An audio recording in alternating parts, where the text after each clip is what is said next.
What's going on, everyone? My name is Benjamin Nowak, and this channel is the Smallmouth Experience, coming at you to talk about fall bass fishing. And I'm not really going to focus on how phenomenal fall bass fishing can be. There's a lot of great videos, I have some myself included, where you go and catch giant bags of fish, a ton of fish, and some giant bass. But instead, what I want to do is define what fall bass fishing actually is, what these fish are doing, their transitional movements, and what makes these fish start to move during the fall months. So we're going to really dive into the definition of fall fishing throughout this video. Now, again, if you guys don't know who I am, my name is Benjamin Nowak, and this channel is the Smallmouth Experience, a smallmouth bass fishing focused YouTube channel. So if you guys enjoy smallmouth bass fishing, or just like seeing some decent big smallmouth bass being caught, please consider subscribing and growing this community.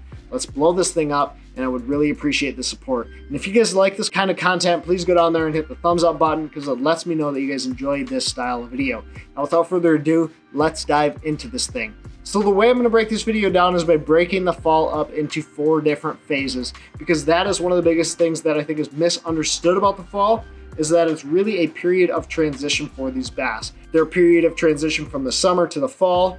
Then throughout the fall and then into the late fall, winter transition, these fish are constantly moving. They're following pods of bait, because that is the key driving factor during the fall months. Find the bait, find the bass, find the forage, find the crawfish, the gobies, the bait fish, the perch, whatever it might be. Typically, that's where you're going to find the biggest smallmouth bass during the fall months. Now, one thing I want to start by saying is that even though fall is technically defined by the date of September 22nd, these bass don't care.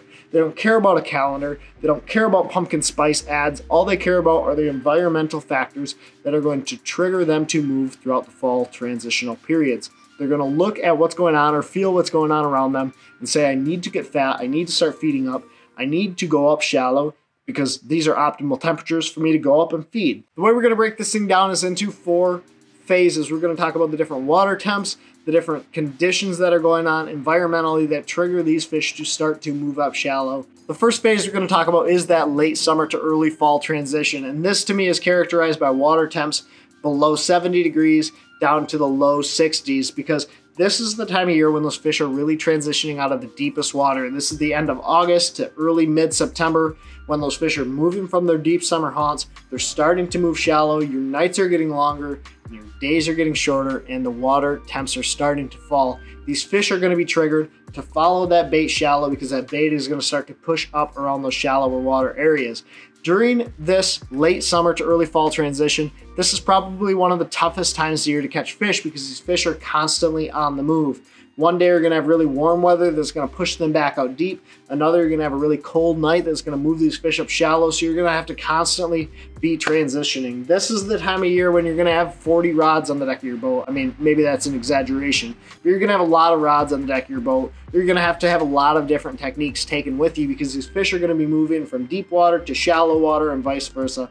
So keep an open mind, because the fish are going to be constantly in flux. Without diving too much into patterns, the way that I break this down typically is look for the most obvious areas to fish. Look for obvious areas shallow, look for really obvious areas deep, to see if they're shallow, to see if they're deep. And then from there, you can really refine the pattern. That's why you have so many baits. You want to try so many different things, because these fish are going to be looking for different types of bait fish. They're going to be looking for different types of forage, from 30-foot drop shotting to 2 foot of water with a crankbait. You have to kind of keep an open mind during that fall transition and be willing to move as the fish are moving. Phase number 2 is when these fish really start to stabilize into their fall patterns. That low 60 degrees to upper mid 50 degree range. These fish are going to start moving to those mid depths. They're going to really start keying in on bait fish and gorging themselves. You're going to notice this time of year those fish are starting to pot up again, and every fish you catch is going to have a giant belly. They're feeding really heavily. They're feeding on bait fish. They're feeding on crawfish. They're feeding on anything that they can eat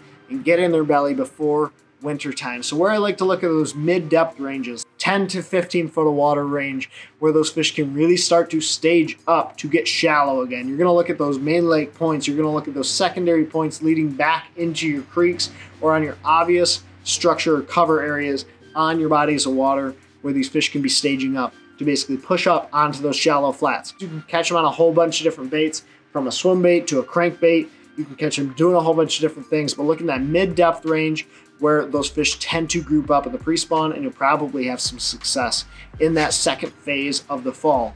Third phase is probably my favorite phase, and this is the mid 50-degree range to that upper 40-degree range. And this is when the fish are in really, really shallow water. They tend to get less than 10 foot of water, and they're feeding up ultra heavy. This is when you throw an A-rig. This is when you throw a single swim bait, your big, hollow body paddle tail swim baits, your crank baits, your jerk baits. This is when fish will basically crush anything that moves. And I don't really carry many slow moving baits during that mid 50 to upper 40-degree range, because these fish are keying on bait fish. They're feeding up so heavily that I like to fish those faster moving baits. You can typically always find really aggressive fish during these water temperature ranges, because all these fish care about is getting as fat as possible. So I'll keep moving baits on the deck, and you can really start to refine in on those bigger presentations to look for the giant, most large, biggest possible fish of the season. That was not a very grammatically correct sentence, but you guys understand what I'm saying. This mid 50-degree range to upper 40 degrees is really when people define and talk about the ultra phenomenal fall smallmouth bite. That is really the range they're talking about. Get ready to start looking for these fish moving shallow, feeding up, potting on bait fish, because that is one of the biggest keys during the fall, is find the forage, find the bass, find giant schools of fish, and sit there, spot lock, throw an anchor out, because all these fish are going to be grouped up in very, very small areas. And now we're going to start to talk about that fall to winter transition. And I know a lot of people hate this time of year. These fish start to move back out deep, but one of the coolest things is that this is when they're the most fat. This is when they are the fattest, but they can be really, really finicky to get to bite. They kind of get in that weird funk that they got in from the summer to fall transition. But when you do find them, when you find those fish, they can be the biggest of the year. I know some guys that have caught 30-pound bags during the fall to winter transition because they found a pod of those giant fish that just got done feeding up and are starting to move out deep. This to me is anytime that water temp falls below 48 degrees is basically what I would consider early winter time fishing.